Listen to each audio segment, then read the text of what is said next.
Hi, it's Katrina. Number 10.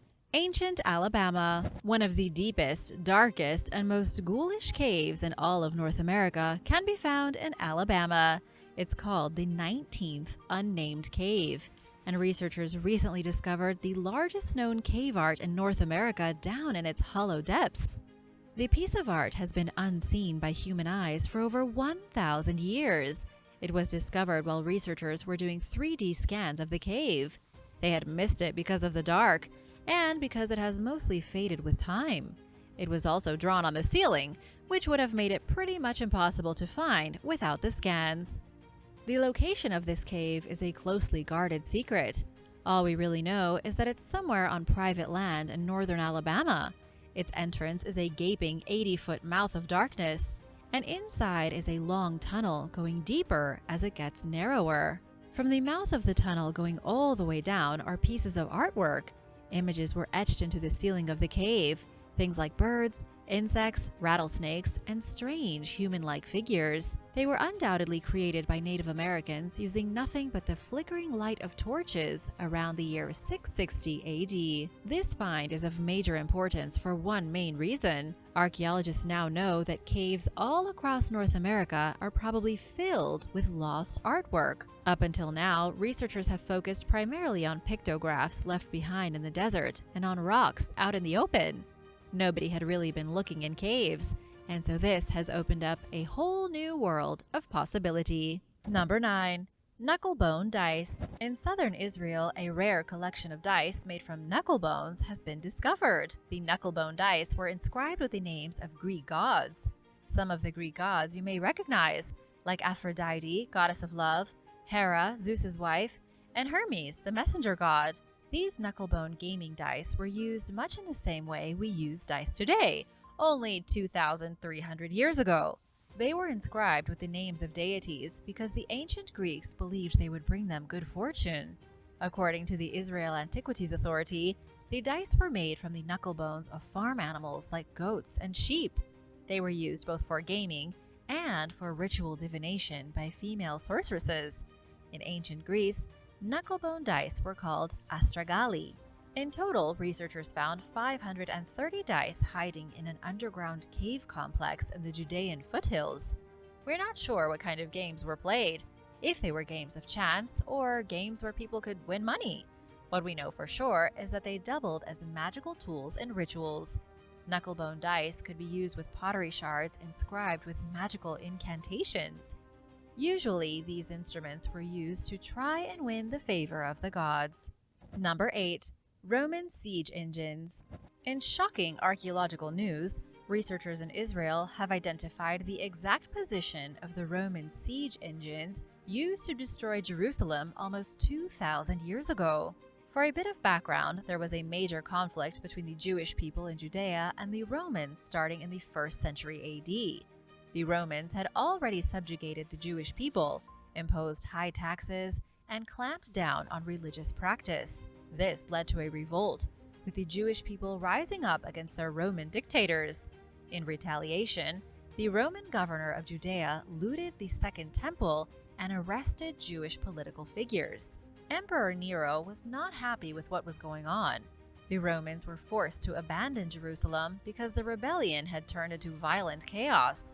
To take Jerusalem back, Roman forces led by Titus showed up at the city in the year 70 and placed it under siege for months. After several successful battles, the Romans entered the city, destroyed the Second Temple, and demolished Jerusalem to its very foundations. Now, researchers have identified where the Roman siege engines had been posted during the brutal attack. They looked at the topography, location of the ruined walls of the Second Temple, calculated how far their ballistae could fire, and then made educated guesses. The highest number of siege weapons had been placed in Cat Square, at the center of modern Jerusalem. Number 7. China's Fairy World. Archaeologists in China recently came across strange artifacts in the ancient city of Sanxingdui. These mysterious artifacts include bronze sculptures of serpents with human heads, gold masks, and bronze boxes inlaid with jade. The artifacts show a bizarre world of fairy tale magic imagined by the people of Sanxingdui over 4,000 years ago. According to Zhao Hao from Peking University, the artifacts demonstrate the richness of a lost Chinese civilization. The people who lived in Sanqingdui were not only some of the most advanced in the ancient world, but they were also some of the most imaginative. Ever since excavations began in the city in the 1980s, archaeologists have found over 13,000 artifacts from this Bronze Age culture. Most of the artifacts appear to show curious characters from another realm. Throughout the last 40 years, archaeologists have discovered many broken and shattered bronze artifacts discarded in large pits. This is bizarre because 4,000 years ago, bronze was incredibly valuable. It could be melted down and reused instead of buried in a pit. This has led experts to believe the broken artifacts were sacrifices. They may have been broken, burned, and buried as a way for the people of Sanqingdui to communicate with those they believed lived in the shadowy realm. These strange characters depicted in the artifacts were, to this culture, completely real. It's just that they lived in a mirror world beyond our own. This all likely had something to do with their religious views, but we don't know what those views were. The Sanqingdui culture didn't leave behind any written testimonies about themselves, so all we have to go on is the physical evidence. Number 6. Ancient chompers. Without toothbrushes, absent toothpaste and floss, and without anything to rinse and gargle with, prehistoric humans had immaculate teeth.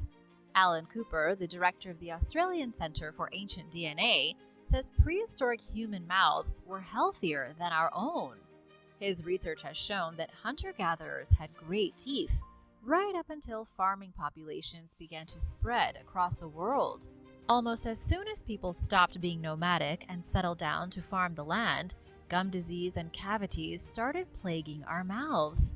All these thousands of years later, oral disease is still running rampant. Cooper, in a study he recently published in Nature Genetics, says our diet is to blame. Cooper and his team looked at calcified plaque on the teeth of 34 ancient human skeletons. They discovered that as our diet changed with time, so did the health of our teeth. In the beginning, humans ate nothing but meat, vegetables, and nuts. But once we started farming, carbohydrates and sugars were included into our diet. At the exact same time, the composition of bacteria in our mouths changed. Suddenly, our mouths were filled with disease-causing bacteria. And by the time the Industrial Revolution came along and people started eating processed foods, our mouths took a major turn for the worse. Nowadays, our mouths are unhealthier than those of our ancestors. Humans who lived in caves by firelight had fewer cavities than we do. And now for number 5. But first, want to give a big shout out to Greg and Kenneth King. Thanks so much for watching. Be sure to subscribe if you haven't already to join the Origins Explained family. Number 5. The Divine Olmec Rulers. In Mexico, archaeologists with the National Institute of Archaeology and History discovered a pair of carved limestone reliefs. The reliefs date back to the days of the Olmec civilization. The Olmec prospered in the state of Tabasco and Veracruz before the rise of the Maya. They formed a hugely complex and advanced society starting around 900 BC, and then their cities were destroyed, and the Olmec vanished around 400 BC. These newly discovered reliefs were uncovered in the municipality of Tenosique after some locals found them hiding in the jungle. One of the reliefs is nearly 6 feet in diameter and shows the face of an ancient Olmec ruler wearing a shining crown of corn cobs. In the center of his crown is a mirror with the Olmec cross, marked by a glyph associated with the jaguar. On either side of his face are jaguar footprints, and his mouth is twisted as if releasing the roar of a great cat. If you didn't know any better, these huge stone faces would look like they came from the Maya civilization, and in a way, the Olmec was the parent culture of the Maya. Some scientists say they were the mother culture of all Mesoamerica. It's obvious how similar the artistic styles are, even centuries apart. Unfortunately, we don't know who these rulers were, or which city they may have lived in. Because they were dug out of the dirt in a rancher's field, it's safe to say whatever ancient city once stood there is now gone. Number 4. Prehistoric cave structures. Deep inside an underground French cave, Researchers discovered the handiwork of Neanderthals from 175,000 years ago. It was one of the most impressive Neanderthal discoveries ever made, and suggests we've been seriously underestimating what our ancient ancestors were capable of. These structures are composed of about 400 pieces of stalagmites, long pillars of minerals that grow from the ground in caves. 984 feet past the entrance of the Bruniquel cave in France, Neanderthals smashed apart the stalagmites to create building blocks. These stalagmites were ripped from the floor of the cavern, rearranged to form walls, and then, well, nobody's really sure what happened next. Nobody knows if the Neanderthals used the walls for primitive housing, if they were just bored, or what was going on. The truly unbelievable part of the discovery is that the subterranean walls were constructed before modern humans arrived in Europe. Neanderthals were building underground structures roughly 135,000 years before humans ever moved out of Africa. It's very strange, and scientists aren't really sure what to make of it right now. Number 3. Mysterious Spanish graves. One of the oldest Muslim cemeteries in all of Spain is an archaeological site on the Iberian Peninsula. Archaeologists recently dug up 433 graves, many of them dating back to the first years of the Islamic conquest of Spain. The find has confirmed that the region, which has long been a frontier between Islam and Christianity, was once dominated by Muslim rulers from the south. Then, after roughly centuries of domination, the Muslim rulers were kicked out by their Christian enemies, and their side of history was forgotten. The graves date from between the 8th and 12th centuries and were found near the town of Tauste in the Ebro Valley. That's about 25 miles from Zaragoza. The skeletons were buried according to Muslim funerary tradition. The sheer number of bodies is a clear indication that the nearby town was predominantly Islamic for centuries. This is despite the fact that in the local history books, you won't find a single mention of any Muslim society. It goes to show how easily history can be manipulated by those with the tools to do so, but it also shows how useful archaeology can be in resurrecting the truth. Number 2. The boy with the yo-yo. The very first depiction of somebody playing with a yo-yo is on a Greek vase from 2,500 years ago. The yo-yo, believe it or not, is the second oldest known toy. According to historians, the first and oldest toy in human history is a doll. But just where in the world did the yo-yo come from?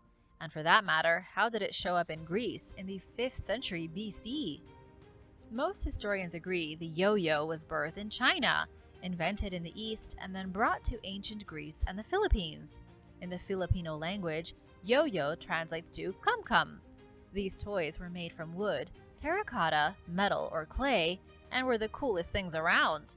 They became so popular that the Greeks used them as offerings to the gods, and gave them to young boys during rituals when they came of age. The vase depicting this ancient toy comes from the year 440 BC. It's currently on exhibit at the National Archaeological Museum of Athens, along with physical fragments of one of the earliest yo-yos in history. Just like how most popular children's toys today are decorated in pictures of superheroes, ancient yo-yos in Greece were decorated with pictures of the most trending Greek gods. Number 1. Ancient Assyrian tunnels. In Iraq in 2014, ISIS extremists went on a rampage, destroying ancient shrines and blasting apart antiques. They were posting videos on social media of their destruction of history, enraging people all over the world. But while they were in the midst of senseless vandalism, they accidentally uncovered a treasure of ancient statues dating back to the Assyrian Empire. Long before Islam, before Iraq, and before Persia, there was Assyria. They ruled as a major city-state in Mesopotamia from between the 21st century BC, or 4,000 years ago. From the 14th to the 7th century BC, they were a mighty empire. Assyria was one of the most advanced kingdoms at the dawn of humanity. It's the Assyrians' ancestors who still live across much of the world today, primarily in Iraq and Turkey. Back to the modern age, the extremists discovered the statues in a tunnel that they had dug underneath the shrine of the prophet Jonah. The statues date back to the 8th century BC and were probably part of the palace of King Esarhaddon. Soon after the discovery of the statues, the Iraqi forces pushed ISIS out of Mosul, and so, for at least a while, the archaeological treasures were safe. But throughout the fighting, ISIS successfully destroyed an estimated 66 archaeological sites in the Mosul region. They also pillaged over 700 archaeological items, according to Iraqi ministry official Salim Khalaf, for sale on the black market. One of the most important places they destroyed was the ancient city of Nimrud. Thanks for watching! Which of these mysterious discoveries did you find the most fascinating? Let me know in the comments below, and be sure to subscribe if you haven't already. See you next time. Bye!